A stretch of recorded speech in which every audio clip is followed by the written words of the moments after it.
Haleluja. Në librin e Mateut, kapitulli 18, kemi dishepujt që kishin disa pyetje për Tiberë, lavdiatit të mbretit të Jeshua Mesia, dhe pyesin në ato orë, ju afruan dishepujt Jeshuas dhe pyetën kush është pra më i madhi në mbretërinë e qejve. Dhe Jeshua pasi thiri një fëmijë të vogël pranë vetes, e vuri në mes tyre dhe tha, në të vërtetë po ju them, nëse nuk ktheheni dhe nuk bëheni si fëmijët e vegjël, ju nuk do të hyni fare në mbretërinë e qejve. Tu me një shikojmë kontekstin që fillimisht apostujt ja afruan për të vendosur pozicionin e tyre në mbretërinë e qejve dhe kishin një zell dhe kishin pasionet e tyre për të qenë gjithmonë më lartër se dikush tjetër. Por konteksti këtu sjell mbreti jon, Jeshua Mesia, dhe sjell një shëmbëtyrë shumë të thjeshtë duke sjell një fëmijë të vogël pranë vetes së tij, duke treguar mënyrën se si një person mund të hyjë në mbretërinë e qejve. Dhe pikërisht në vargun mëtej në vargun 3 thotë, në qoftë se nuk ktheheni dhe beheni si fëmijët e vegjël, ju nuk do të hyni fare në mbretërinë e qejve. Në vargu 3 kemi dy koncepte shumë të thjeshta, pendimin që ka të bëjë nëse nuk ktheheni dhe masandaj ka të bëjë me zbatimin, me përuljen ndaj shkrimit. Si fëmia e vogël që i bindet babait të tij, një fëmijë i bindur, kthehet tek ai dhe në këtë rast merr për fjalës së tij, siç ishte vetë Mesia Jeshua, duke zbatuar fjalën e tatit të tij, vetë mbreti i lavdisë, Jeshua po na thotë që ne duhet të përulemi në radhë të parë, të kthehemi ndaj atit për të hyrë në mbretërinë e qejve. Në librin e prapë në të njëjtën libër në Mateut, kapitulli 5, kemi të njëjtin kontekst ku shkrimi thotë, mos mendoni, thot vetë Jeshua Mesia me gojën e tij, se unë erdha për të shfuqizuar Toranë, ligjin ose profetët. Unë nuk erdha për të shfuqizuar, por për të plotësuar. Sepse në të vërtetë ju them, derisa qielli dhe toka të kalojnë, asnjë jot, asnjë pikë e Torasë e ligjit nuk do të kalojë para se të plotësohet gjithçka. Dhe menjëherë kemi interpretimin e kapitullit 18 që sapo pam pak më përpara, dhe ai pra që do të shkelë një nga këto urdhrimet më të vogla dhe do të ketë mësuar kështu njerëzve, do të quhet më i vogli në mbretërinë e qejve.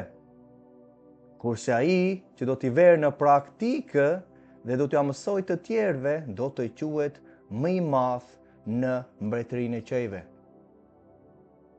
Vëlla motër, ti mund të shikosh me njerë kontekstin që shprehet në Mateut 5 që sapo prekëm, për të qenë më i madh në mbretërinë e qejve, ne duhet të bëjmë diçka. Duhet të vëmë në praktikë ligjin, urdhrimet e atit, sepse i tërë konteksti po të shikojmë në vargjet që shikon ti pak më lart, ishte ligji i tij, urdhrimet, festa, sabati që janë të përfshira në ligjin e tij, që në këtë rast përbehen nga urdhërimet e tij. Të vej në praktikë, në këtë rast kurse ai që të vej në praktikë urdhrimet e atit tim, thotë do të mësoj të tjerëve, do të quhet më i madh në mbretërinë e qejve. Do të quhet më i madh në mbretërinë e qejve. Po të shikojmë në fjalën në këtë rast të plotësuar këtu, në fjala plotësuar nga greqishtja, menjëherë shikojmë përmbledhjen biblike të përdorimit të kësaj fjale.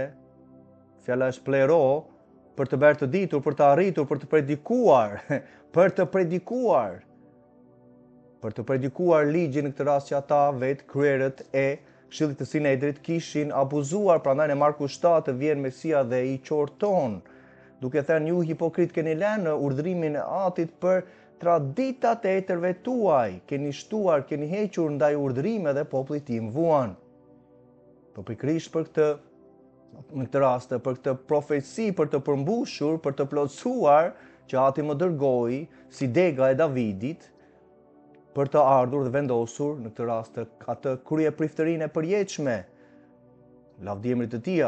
Mëtej vazhdon përdorimi biblik i fjalës plero, plotësuar, që shikojmë këtu në këtë rast kapitullin 5. Profeci që ishin për të realizuar, ratifikuar, përmbushur, lavdi Atit për atë punë që vetë Mesia Jeshua erdhi për të mbushur, dhe mëtej vazhdon duke thënë që të përmbushet, të bëhet vullneti i Atit Elohim, siç bëhet i njohur në ligj, të zbatohet siç duhet lavdi Atit. Haleluja.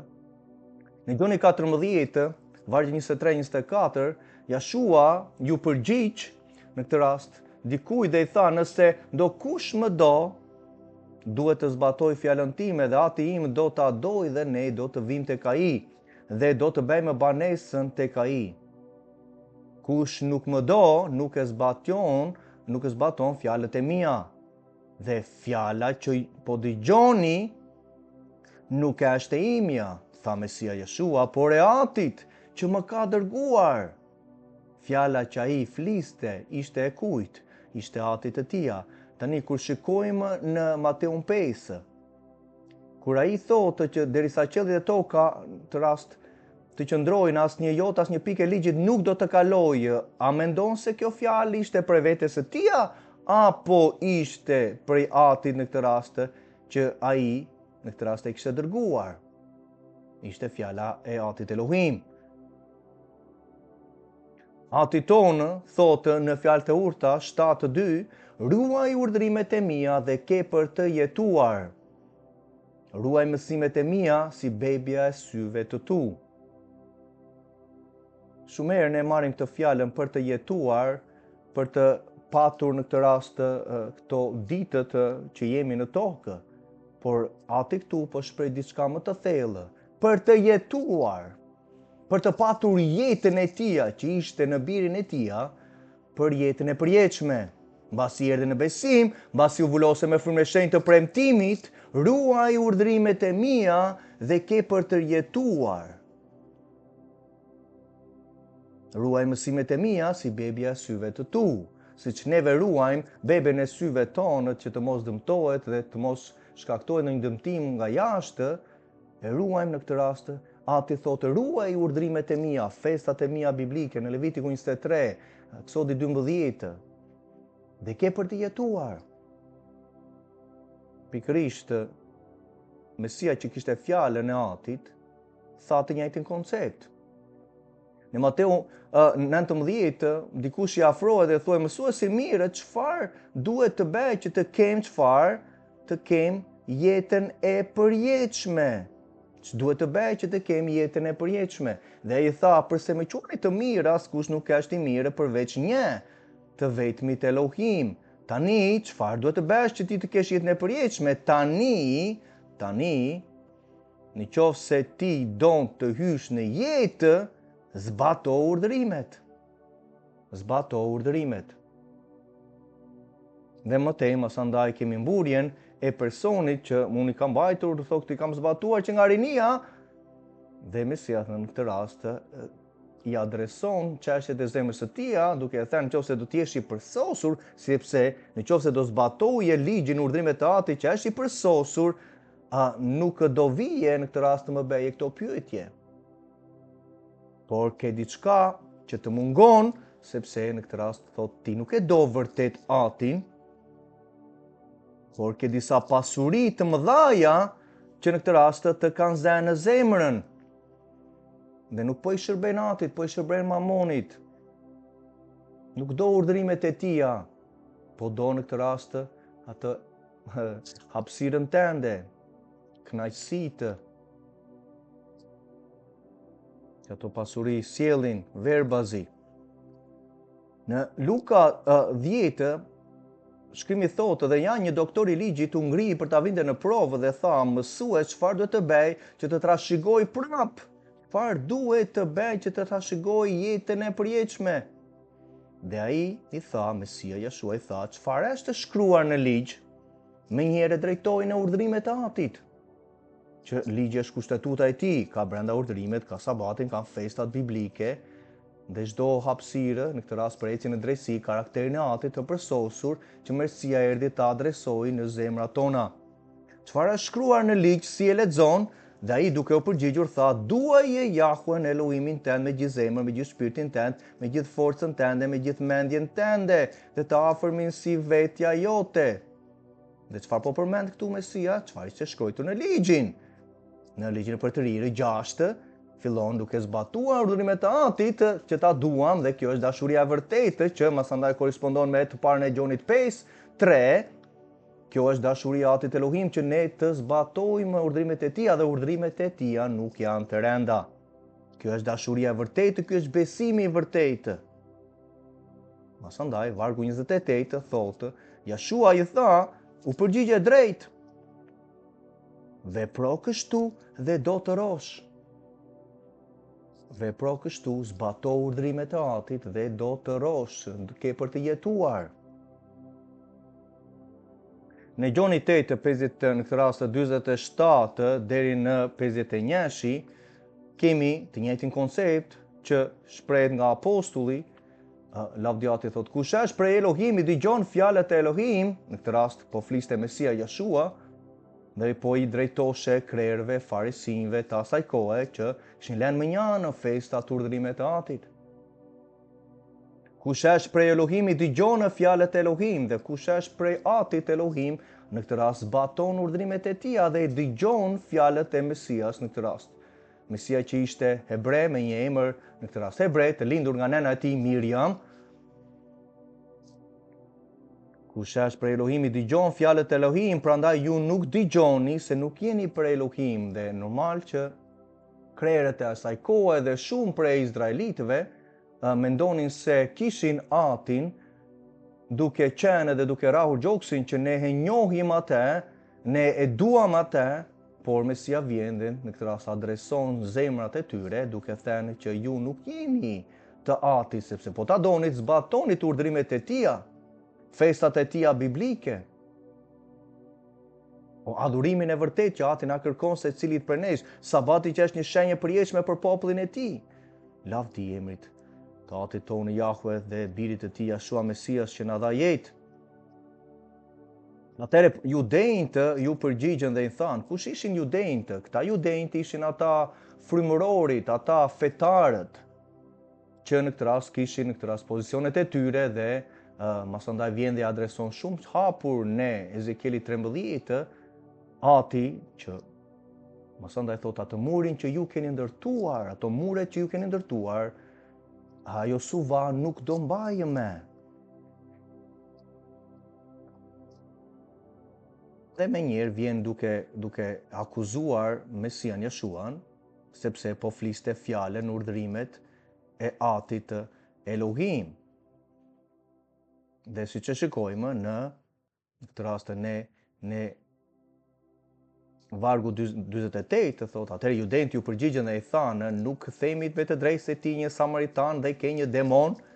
Po, kur zbaton urdhrimet e Atit të tjerët, në këtë rast do thonë, do flasin akuzime, do thonë që ti e larguar nga besimi, ti ke rënë tani nga hiri, sepse do të nderosh Atin dhe Mesian e vërtetë, dhe jo Mesian katolikun me festat pagane.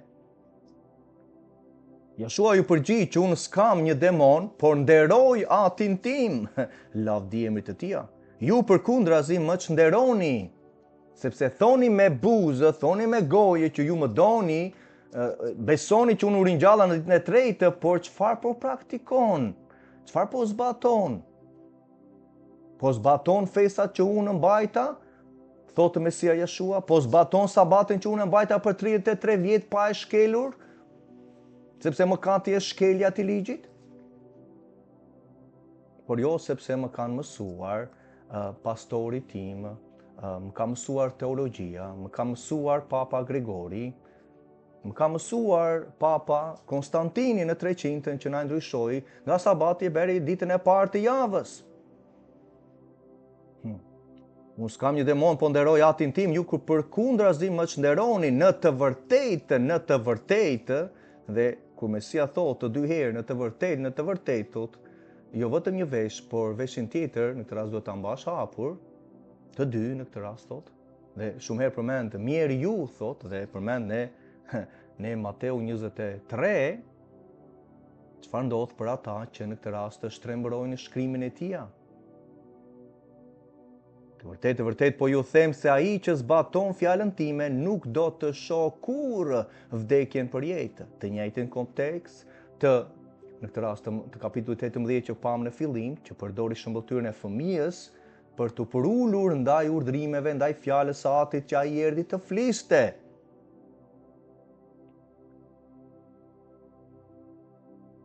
Ne Gjoni, në këtë rast Johanan, emri i tij vërtet, në Johanan 3:36 të shkrimi thot, dhe kush beson në birin e vërtetë, në atë që u lind në Betlehem, lavdiatit, ishte hebre, ishte izraelit, në atë, kush beson në atë, ka jetën e përjetshme, dhe kush nuk i bindet po atij birit, Mesias Jashuas, nuk do të shikojë jetë. Por zemrimi i Elohim qëndron mbi te. Kur nuk zbatojmë urdhrimet, fesat e Atit, Ati nuk është i kënaqur me një besimtar që deklaron me gojën e tij që e njeh.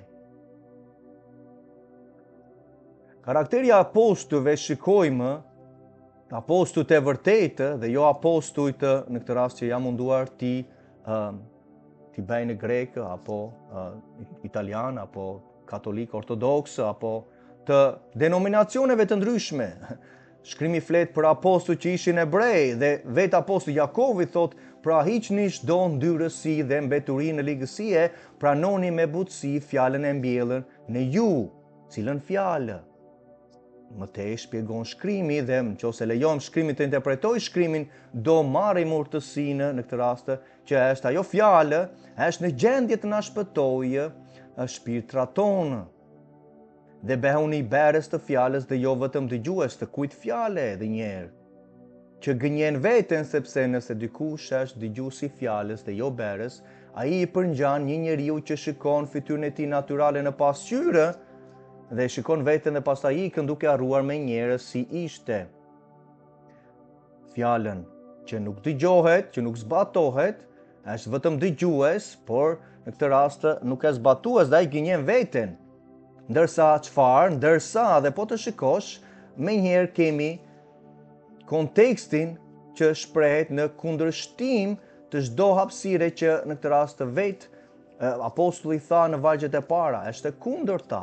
Në qoftë se nuk je berës të fjalës, çfarë do të bësh? Duhet, nga ana tjetër thot, ndërsa është një grup personash të tjerë, thot ai që do të shikoj më vëmendje ku? Në ligjin e përsosur të Atit, në urdhrimet e tij të përsosur që ai ka vendosur për jetë, i cili në këtë rast ai ligj na jep lirinë, sepse mëkati na fut në skllavëri, mëkati është shkelja e këtij ligji të përsosur, mëkati është shkelja e urdhrimeve të tija, Levitiku 4:2. Ndërsa ai person që do të shikoj me vëmendje, do të meditoj në ligjin e tij ditë e natë, ai do të ngulmojë në të, duke mos qenë një dëgjues haraq. Dhe njerë, pak më përpara, jo të jemi çfarë, jo vetëm dëgjues, por berës, duhet të jemi të berës të kujt? Berës të fjalës. Duhet të shikojmë me vëmendje fjalën e përsosur, ligjin e tij të përsosur, të jemi berës i veprës së ligjit dhe në masandaj thot ai do të jetë i lumtur në veprimtarinë e vet. Njëjti kontekst në Psalmi 1, vargjet 1 deri në 6.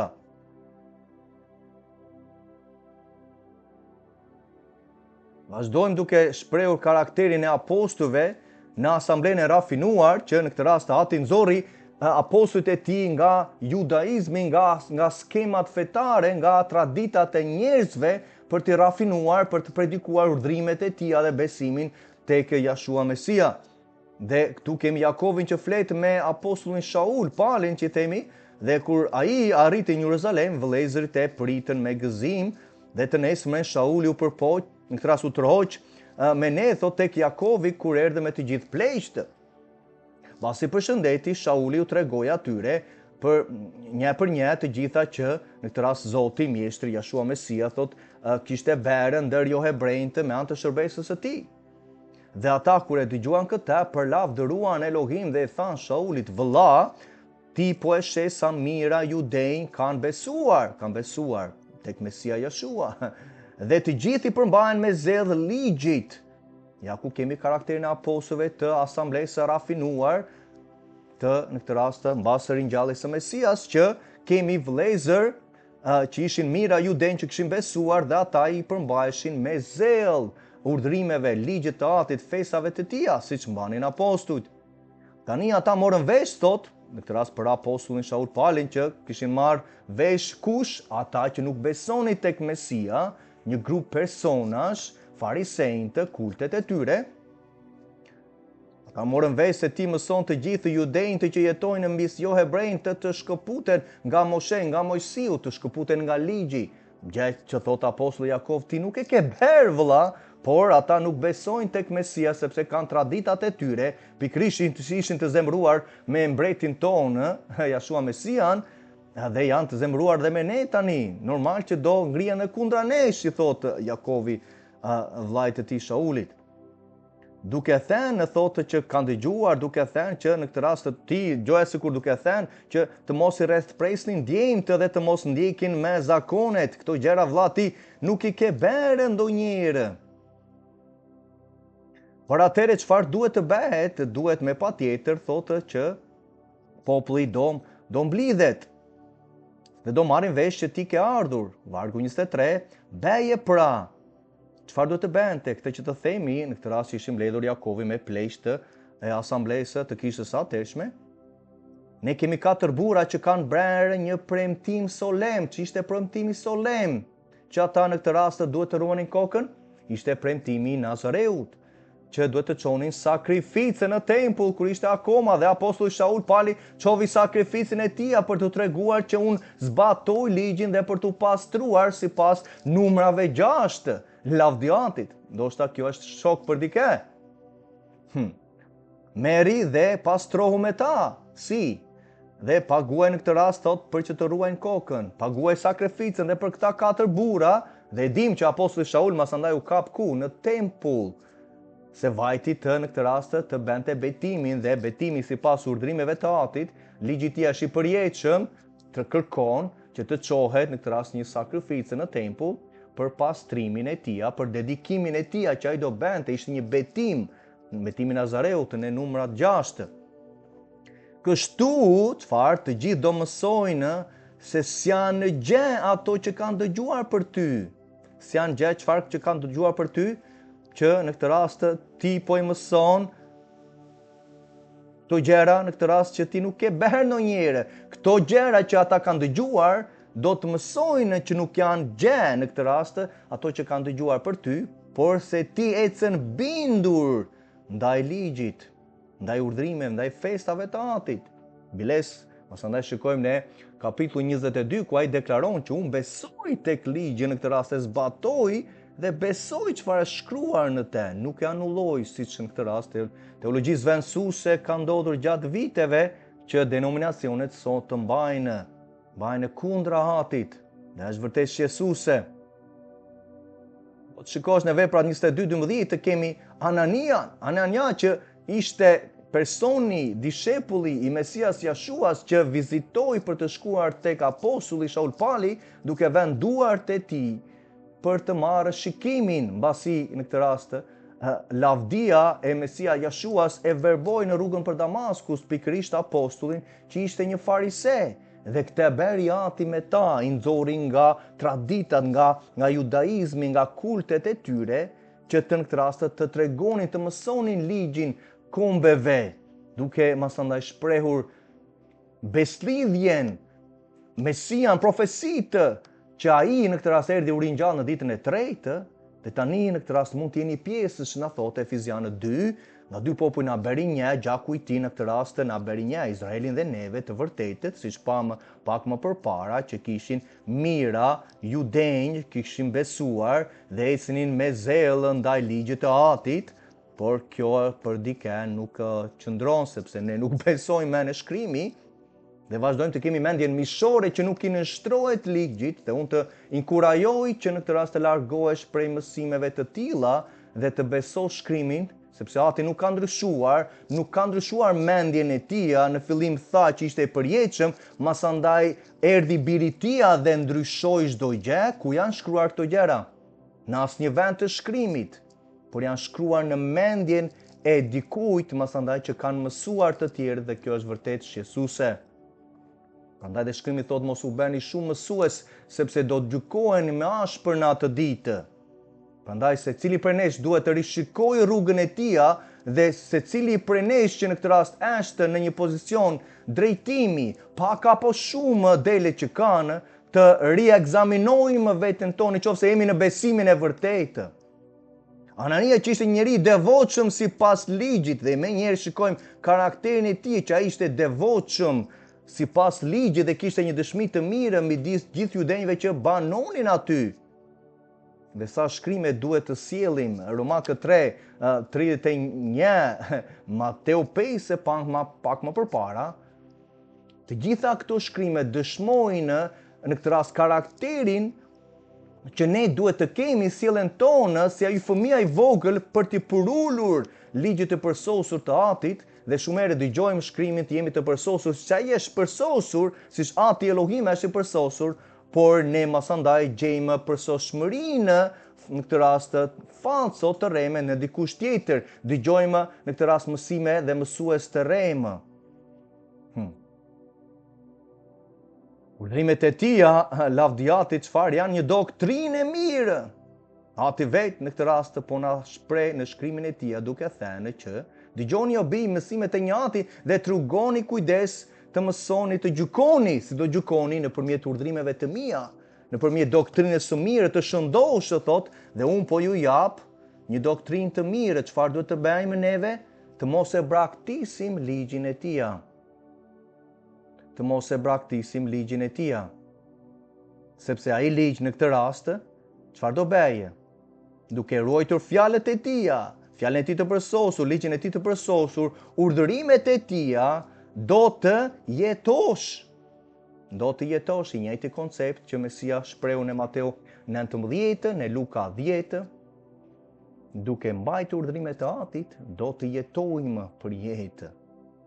Dëgjoj biri im, prano fjalët e mia dhe vitet e jetës sate do të shumohen. Lavdiati duke çfarë? Duke ruajtur urdhrimet e mia, duke mos e braktisur ligjin tim, sepse kjo është doktrina e shëndoshë, dhe masandaj do shikojmë në Timoteus që fliten të njëjtat koncepte në harmoni për doktrinën e shëndoshës, sepse do vi koha, thotë, që njerëzit nuk do durojnë me doktrinën e shëndoshë, po sipas endjeve të tyre do gjejnë mësues në këtë rast që do t'u thonë gjëra që atyre u pëlqejnë, që u gudilisin veshët. Më thuaj atë që unë dua, por mos më thuaj shkrimin e Atit, mos më fol të vërtetën, sepse ato gjëra në këtë rast nuk dua, sepse kam atë sovranitetin e vetes time, kam idhujtarinë e vetes time, dhe unë me te do vazhdoj të jem kundra shkrimit, pavarësisht unë do ta them, sepse jam fetar, do ta them që unë e dua. Unë në këtë rast nuk i kam shkelur, unë jam i përsosur tashme, unë e njoh atë, unë jam drejtuar nga fryma për të shkelur ligjin, për të mëkatuar, për të ecur në paudhësi. Ti që ke drejtuar nga fryma, e ke kuptuar kapitullin 8 Romakëve në këtë rast, çfarë flet, dhe fillon në këtë rast në vargjet e para që në këtë rast mendja mishore çon në vdekje, dhe nuk do të zbatoj ligjin e Atit, ndërkohë Ati po na jep një mësim, një doktrinë. Fjala doktrinë do thotë një mësim, instruksionet e mira të shëndosha që të mos e braktisim ligjin e tij. Ndërkohë çfarë ka bën asamblejtë, çfarë kanë bërë kisha, denominacionet e krijuar nga njeriu, faresinë sotëm, profetët e rremës sot, dhe ka plot mësime që kanë bërë pikërisht tu në kanalin YouTube ku ti po e shikon, për të instruktuar mirë pajisur, për të dishiplizuar në Mesian e vërtetë, në Atin Elohim që krijoi qiellin e tokës, ai në këtë rast që bën një beslidhje të veçuar të shenjtë me popullin e tij, pavarësisht se nuk në këtë rast nuk e nderuan, dhe masandaj erdhi beslidhja e re që Mesia në këtë rast bëri për kë? Bëri për shtëpinë e Izraelit dhe të Judës, Jeremia 31. Ishte për ta beslidhja e re, po shprehë mëshirën dhe shtrivi dorën ndaj nesh jo hebrejtë, që ne jemi pjesë e majmërisë së pemës. Romakëve 11, Efezianë 2. Urdhrimi të Atit, urdhrimi është një llambë. Na duhet llamba e Tij. Na duhet se çdo herë që ti dhe unë po të mbajmë urdhrimet e Tij, çdo hap që do bësh në këtë rast, lavdia e Atit, do kesh në këtë rast të dritën e asaj llambës në ecjen tënde, sepse ligji në këtë rast i përber nga shumë urdhrimet e Atit, në lavdia e Atit nga në beslidhjen e parë, ai ligji është dritë. Dhe ndrejqet e ati ligjit e mësimit janë rruga jetës. Rruga jetës. Do jetojmë, do rosh, zbato urdhrimet në këtë rast urdhrimet e Atit, tha Mesia, dhe do të jetosh, do kesh jetë. Me anë të urdhrimet të tua përfitoj zgjuarsinë. Prandaj urrej çdo shteg falsiteti, gënjeshtra, doktrinat e rreme, teologjitë zvendësuese.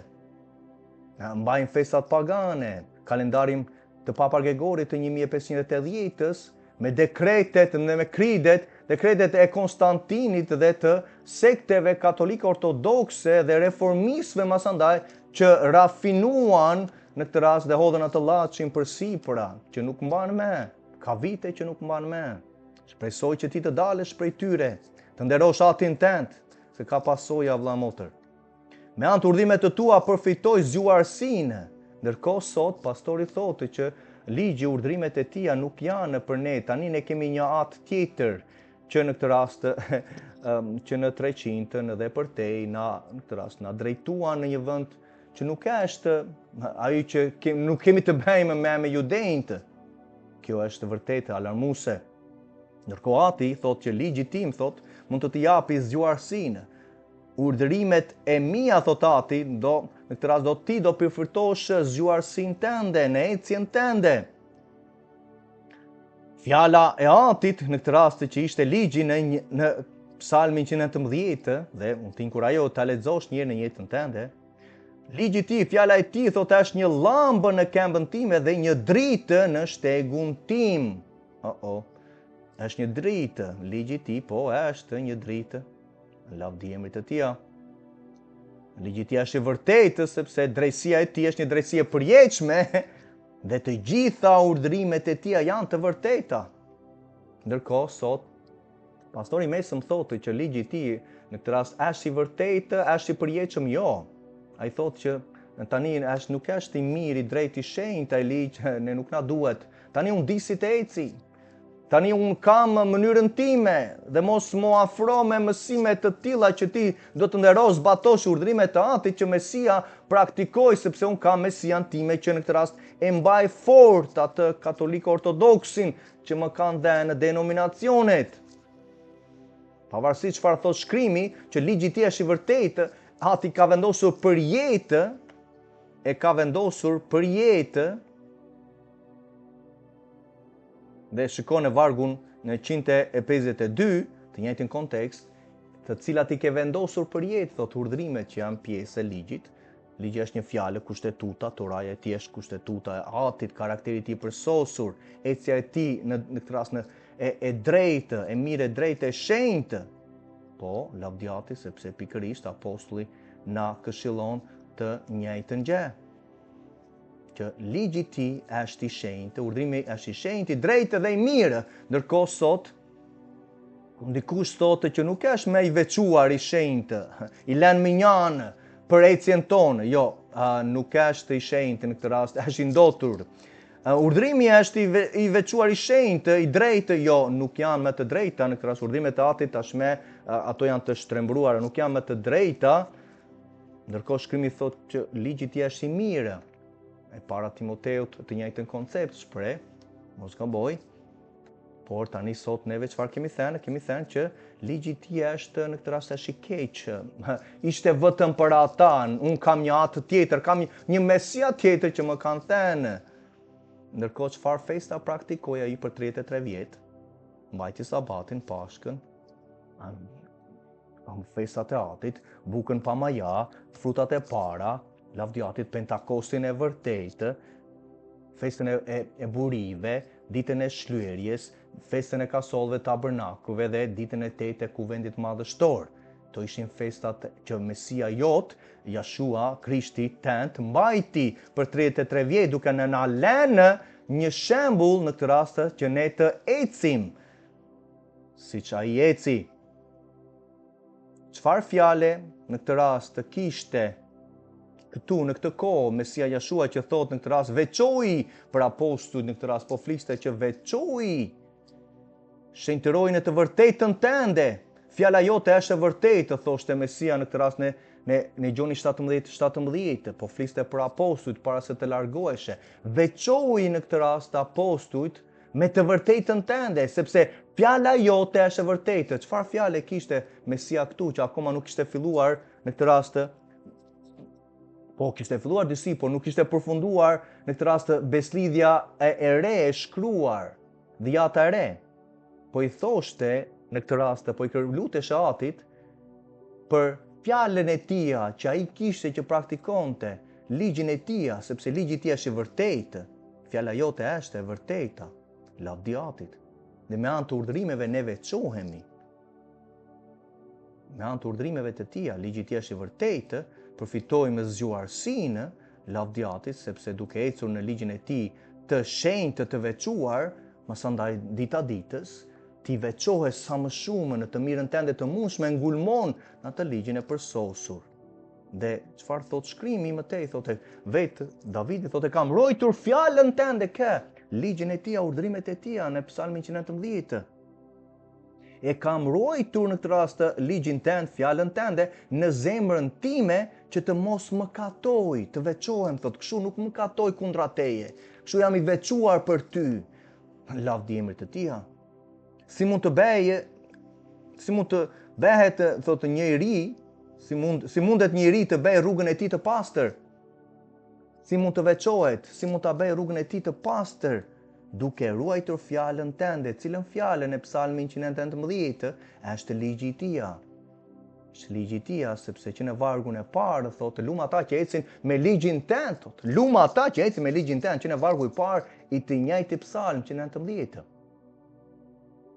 Duke ditur që në këtë rast mëkati është kundra çfarëdo urdhërimi që shkelim ndaj Atit dhe pikërisht atë që apostulli Johanan Gjoni erdhi të thënë, duke qenë që për kufizimi biblik i mëkatit është shkelja e ligjit të tij.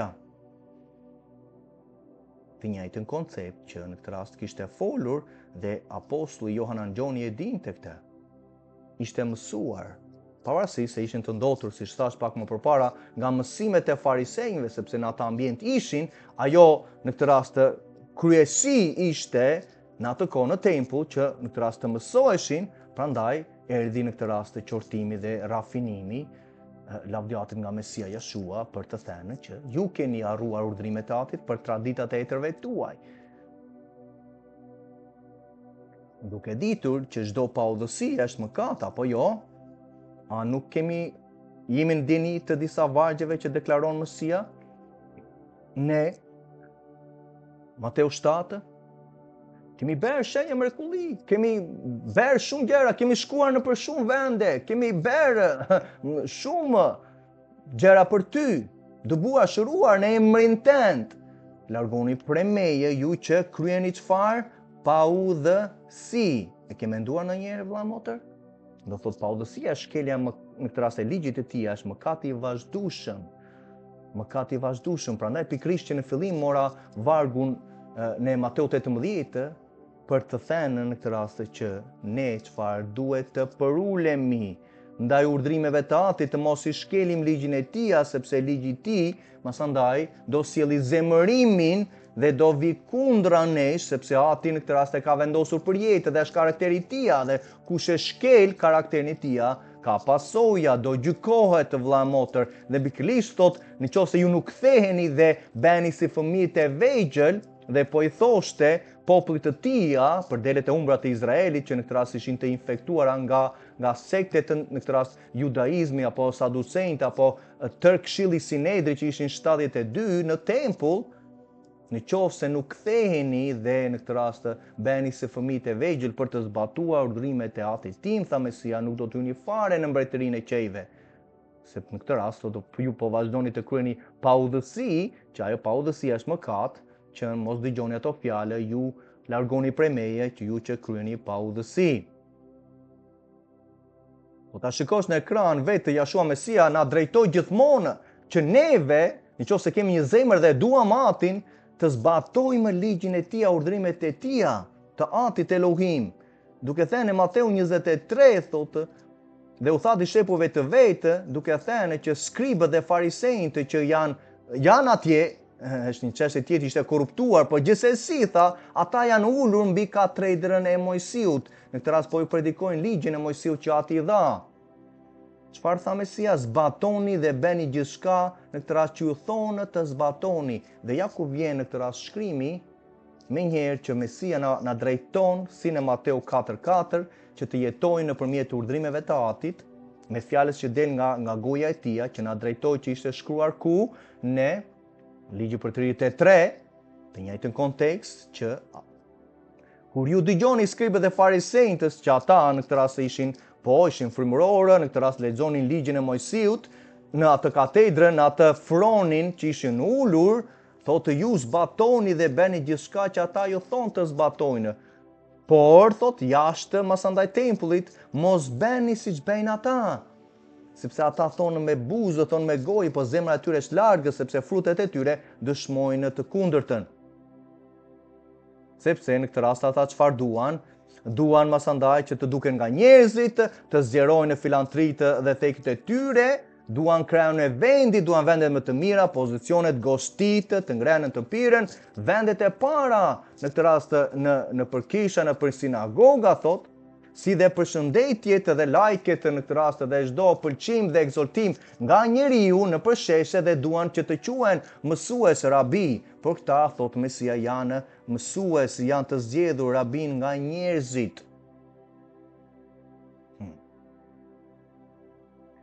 Po të shikojmë në profecitë e profetit Enokut që në shekullin e parë të njëjtët farisinj në këtë rast kishin anulluar për shkak sepse në librat që janë pjesë dhe duhet ishin pjesë, normal që në 1600 në versionin King James ishin pjesë e Biblës, por në këto libra përmendesh shumë herë emri Mesias, kështu që në këtë rast ata gjetën mënyrën e tyre, farisinjtë, krerët e asaj kohe, pavarësisht që Ezra kur gjeti në tempull, mbasi u shkatërua, gjeti në librarinë e tempullit shumë libra dhe i ruajti, por në këtë rast farisinjtë bërën të tyren, duke në këtë rast mos futur, mos mbajtur këto librat të Enokut, të jubileut, në këtë rast edhe libra Testamentin e Patriarkëve dhe disa të tjerë, sepse në to fliteshin profesit për Mesian.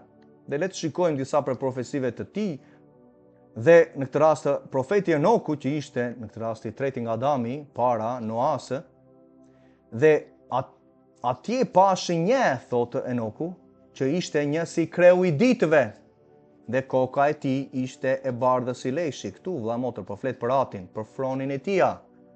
Motej masandaj do flasi për Mesian Jeshuan. Dhe me te ishte një qenje tjetër, fytyra e të cilit dukej si njeriu. Fytyra e tij ishte plot hir dhe si një nga engjëjt e shenjtë. Dhe pyeta engjëllin që shkoi me mua dhe më tregoi të gjitha gjërat e fshehta për atë ke bir njeriu, Mesian. Kur ishte dhe nga ishte dhe pse shkoi ai me kreun e ditëve, lavdjatit është Ati, Elohim, krijuesi i qiellit dhe tokës. Dhe ai, engjëlli ju përgjigj dhe më tha, ky është biri i njeriut për Mesian, që ka drejtësi, me të cilën banon drejtësia, dhe i cili zbulon të gjitha thesaret e saj që është e fshehur, sepse Jahwe i frymërave e ka zgjedhur atë, dhe pjesa të cilit ka përparësinë përpara Jahwe të frymërave në drejtësi për gjithmonë. Normal që do hiqeshin këto libra. Të njëjtën vizion kemi vizionin e ngjashëm të profetit Daniel, që flet për kreun, për të lashtin e ditëve, për Atin tonë, bashkë me Mesian. Mëtej në vargjet më vonë, por le të shikojmë aspektin e kreu të ditëve. Dhe unë vazhdova të shikoja derisa u vendosën fronet dhe kush i lashti i ditëve ul, ti vlla motër. Dhe veshja e tij ishte e bardhë si bora, flokët e kokës së tij ishin si leshi i pastër. Froni i tij ishte një si flokët e zjarrit dhe rrotat e tij si zjarr përvëlues. Dhe këtu kemi masandaj rrotat që shprehen nga kerubimët serafimët në fronin e tij që Jeshaja Isaia pa gjithashtu. Rrotat e zjarrit, zjarr përvëlues. Një lumë zjarri rrithte duke dalë nga prania e tij dhe mira njerëz si shërbenin dhe mori qëndronin përpara tij. Lavdjatit. Gjykimi u bë dhe libra u hapën, atëherë unë shikova për shkak të fjalëve të mëdha që briri në këtë rast thoshte. Shikova derisa u vra kafsha, masandaj trupi i saj u shkatërua dhe u hodhën në zjarr për të djegur. Dhe këtu flet për gjykimin masandaj liçeni e zjarrit, për antimesian, antikrishtin, profetin e rejmë, vdekja dhe të gjitha ata që kanë refuzuar Mesian, kanë refuzuar atin dhe kanë ecur në pa udhësi, duke mos batuar urdhrimet e atit. Ati masandaj do vendosë siç do bëhet. Jeshaja 43 vargu 13 flet të njëjtin koncept për të lasin e ditë, për kreun e ditëve, për atin. Para fillimit të kohës unë jam, gjithnjë po ai dhe askush nuk mund të çlirojë, thotë njeri nga dora ime. Kur unë veproj, kush mund të më pengojë?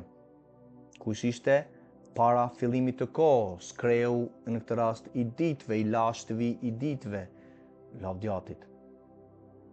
Le të shikojmë prapë një profesi tjetër në para Enokut 48. Vargu 1 thotë dhe në atë vend pashë burimin e drejtësisë, e cila ishte e pashtershme dhe rreth tij ishin shumë burime diturie, urtësie. Dhe të gjithë të eturit të pinë prej tyre. Dhe këtu flet për profesitë e kohës së tanishme, lavdjatit. Dhe u mbushën thot me mençuri dhe banesat e tyre ishin me të drejtët, të shenjtët dhe të zgjedhurit. Dhe në ato orë u emërua, u dekretua, u deklarua, lavdjatit, mbiri njeriut për Mesian, flet vlla motër, u emërua, u tha emri i tij, në prani të Jahve të frymrave dhe emri i tij përpara kujt? Përpara kreu të ditëve, përpara Jahve të frymrave, përpara atit, u emërua Mesia Jashua në këtë rast para se të fillonte koha. Por nuk ishte Mesia në këtë rast i krijuar më përpara në gjendjen e tij koshente dhe masandaj si u përbe, masandaj u shpërbe, u iku në këtë rast çdo entitet apo çdo frymë që është krijuar në këtë rast para kohës është e përjetshme. Masandaj e latë statusin e përjetshëm dhe u shpërbe, masandaj u bë i vdekshëm dhe u bë prapë i përjetshëm. Nuk kanë kuptim filozofi të tilla. Ati ka dekretuar, emëroi, në këtë rast ishte në planin e atit, i birit tia, para se në këtë rast koha të ekzistonte. Ky ishte koncepti që flitet, por nuk ishte Mesia i krijuar në gjendjen e tij koshente, masandaj si u bë. U hoqa, nuk e di, mbaroi së qeni, se ekzistuari, pasandaj erdhi nëpërmjet frymës së shenjtë në barkun e Miriam. Kur ati flet për birin e tij, kur thotë në këtë rast i paralinduri i çdo krijese, flet në këtë rast që ai i kishte dhënë autoritet, ishte i pari që në këtë rast u ringjall. Lavdjatit për atë koncept fliste dhe do të shikojmë asandaj më tej, por flasim për profesitë e Enokut dhe para se të krijoheshe dielli dhe shenjat, para se të bëheshin yjet e qiellit, emri i tij i Mesias u emërua, u dekretua, në këtë rast u shpall. Dhe fjala e tij atit, në këtë rast fjala e atit është e përjetshme. Ai e shpalli në këtë rast që do ishte kryeprifti i përjetshëm kur do t'i vinte koha, kur u përmbush koha, në këtë rast e Lavdiatit, kur u përmbush koha, thot Galatasve 4:4, erdhi në këtë rast dhe lindi nëpërmjet një gruaje dhe ishte nënshtruar ndaj urdhrimeve ligjit të Atit. Galatasve 4:4. Dhe ai do të jetë një shkop për të drejtët, Mesia Jeshua do të jetë një shkop për të drejtët, ku do të qëndrojnë në këtë rast e të mos bien, dhe ai do të jetë drita e jo hebrejve. Drita, si thanë e Gjoni, në këtë rast unë jam drita e njerëzve dhe jo hebrejve, dhe për neve, Lavdiatit. Dhe shpresa e tyre që janë është shqetësuar nga zemra. Të gjithë ata që banojnë në tokë do të bien dhe do të adhurojnë përpara tij, sepse ka dhënë një emër përmbi çdo emër tjetër në deklarimin e emrit të tij, çdo gjuhë dhe çdo kombe, çdo njeri në këtë rast do të dekretojë dhe do të përulet përpara tij në atë ditë, dhe do të adhurojnë përpara tij, thotë do të lavdërojnë, bekojnë dhe kremtojnë me këngë Jahuen e frymrave për të shpëtim që na dha.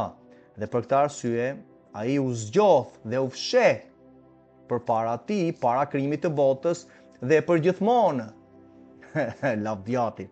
Se po ta kishin ditur, siç thotë apostulli Shaul, krerët e kësaj tokë, kësaj kohe, nuk do ta kishin kryqëzuar birin e lavdisë. Por nuk e dini sepse ajo urtësi ishte e fshehur në këtë rast në gjirin e Atit, dhe pavarësisht se Ati emëroi në këtë rast emëroi përpara se të beshin yjet dhe qiellit në këtë rast dekretoi birin e tij, pastaj erdhi dhe mori trup njeriu 2000 vjet më përpara. Një profeci tjetër e prap në kapitullin 104 të para Enokut, vargu 10 thotë, dhe tani unë e di këtë mister që mëkatarët çfarë do bëjnë, do të ndryshojnë dhe do të shtrembërojnë fjalët e drejtësisë në shumë mënyra. Ja ku kemi profecitë e Enokut, që në këtë rast mori në kopshtin e Edenit, Lavdiatit, për ato 6 muaj që qëndroi me engjëllin, dhe vetë librat e tij dhe jubileu shprehin kur ai qëndroi, Lavdiatit, por thotë që mëkatarët, ata që do shkelin ligjin, thotë do shtrembërojnë, ata që refuzojnë urdhrimet e Atit, çfarë do bëjnë? Ata do t'i ndryshojnë, dhe normal që ndryshuan ditët në 300-ën nga fryma antikrishtit, nga Konstantini, ndryshojnë Pashka nga ditën e 14 të muajit të parë në ditën e diellit që ata adhuronin. Thotë këta gjithashtu do shtrembërojnë fjalët e drejtësisë në shumë mënyra dhe do të thonë fjalë të liga, do të gënjejnë. Ndërkohë pak më përpara pamë që në këtë rast thoshte vetë Lavdiatit, çfarë tha mbreti David, tha, unë e urrej çdo shteg falsiteti, por me anë të urdhrimeve të tua, ligjit tënd, unë përfitoj zgjuarsinë, prandaj urrej gënjeshtrat. Dhe masandaj në Zbulesa 22 të inkurajoj, vargu 14-15, thot ata që duan dhe zbatojnë gënjeshtrën janë jashtë të qytetit Jeruzalemit të ri që do zbresë nga qielli i tretë, në këtë rast mbas mundimit të madh, mbas shtrëngimit të madh, mbas zemrimit të Atit në 1000 vjeçarin. Bëj përgatitje tënde, vëlla motër. Ata do të gënjejnë dhe do të praktikojnë mashtrime të mëdha dhe do të shkruajnë libra gjithashtu në lidhje me fjalët e tyre.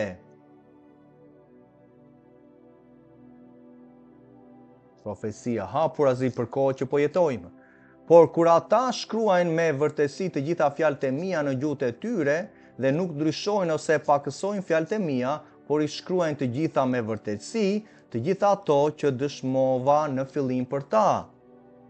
Pastaj unë di një mister tjetër, thot profeti Enoku, se librat do t'u jepen të drejtëve, Lavdiatit të mençurve, për të bërë shkak gëzimi. Për t'u bërë shkak gëzimi. Paqe të madhe kanë ata që duan ligjin tënd dhe asnjë gjë nuk do t'i rrëzojë. Psalmi 119-165. Paqe të madhe kanë ata që duan ligjin e Atit. Është shkak gëzimi. Kujt?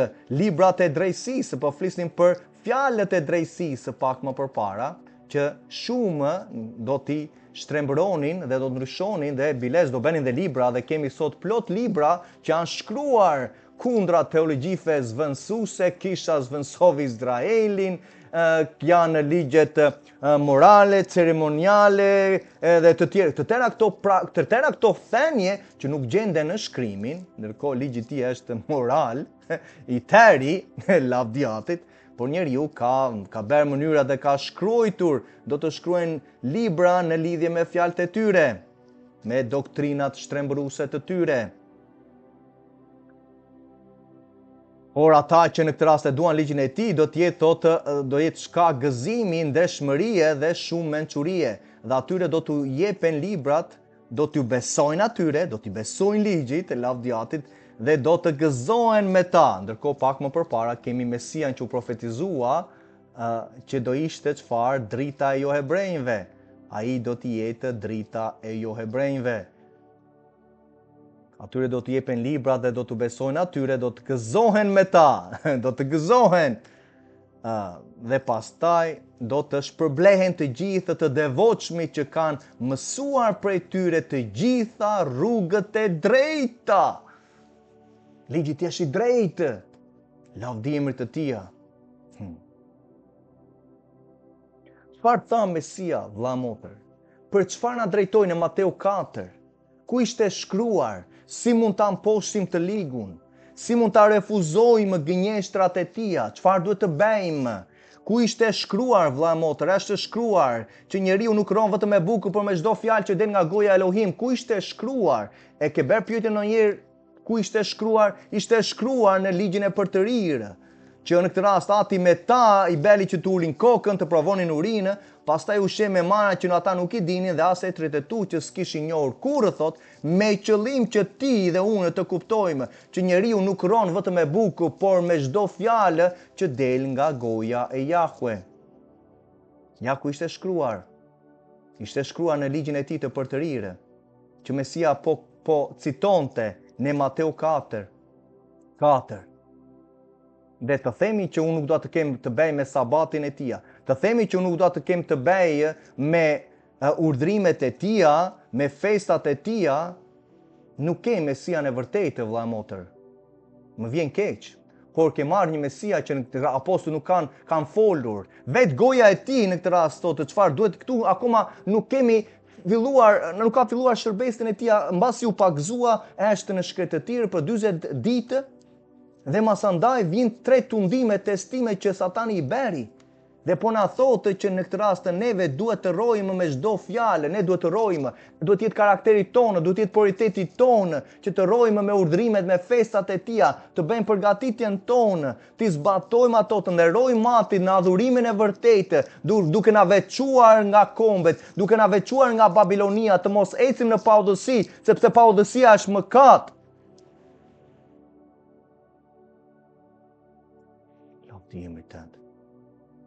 Dhe Jashua pasi thiri një fëmijë të vogël pranë vetes dhe përdori së shëmbëltyrë, e vuri në mes të tyre dhe tha, në të vërtetë po ju them, se nëse nuk pendoheni, nuk ktheheni dhe nuk bëheni si fëmijët e vegjël, ju nuk do të hyni fare në mbretërinë e qejve.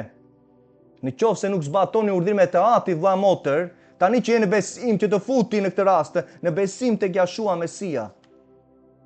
Mos bëj gjëra të tilla. Mos shko kundra fjalës së Atit të shtrembrosh, duke thënë që tani nuk janë më për ne, ato janë ligësi që po praktikohen sot. Mos u bëj pjesë e tyre. Shiko Hebrejnë të 10 çfarë thonë. A duhet të mëkatojmë me dashje? A duhet të shkelim ligjin e tij me dashje? A duhet të shkelim urdhrimet e tij me dashje? Ja ku ke interpretimin. Që e para Gjoni 3:4 na thotë që mëkati është shkelja e ligjit. A duhet ta shkelim ligjin e tij me dashje, pasi jemi në djenitën së vërtetës? Dhe masandaj vjen me dëshminë që në këtë rast 2 ose 3 dëshmimtarë, fjala e tij themelohet, thotë në këtë rast thotë dëshmimtarët janë i biri dhe jati dhe fryma e shenjtë dëshmojnë thotë për ecjen tuaj. Dhe çfarë ndodh masandaj kur shkel gjakun e beslidhjes së Mesias Jashuas në këtë kohë që ne e shkelim me ecjen tonë, duke mos praktikuar sabatin, duke mos u mbledhur së bashku në atë ditën, duke në këtë rast mos mbajtur festat e tija, a nuk flet masandaj më vonë në vargjet që prite një gjyqje të mëshëm që do përpijë kundërshtarët. Në të vërtet po ju them se në qoftë se nuk ktheheni, pendojeni, nuk bëheni si fëmijët e vegjël, ju nuk do të hyni fare në mbretërinë e qejve. Këtu ishte konteksti në këtë rast që apostujt po pretendonin dhe ishin të etur ndaj pozicioneve. Normal që punoj dhe me ta dhe me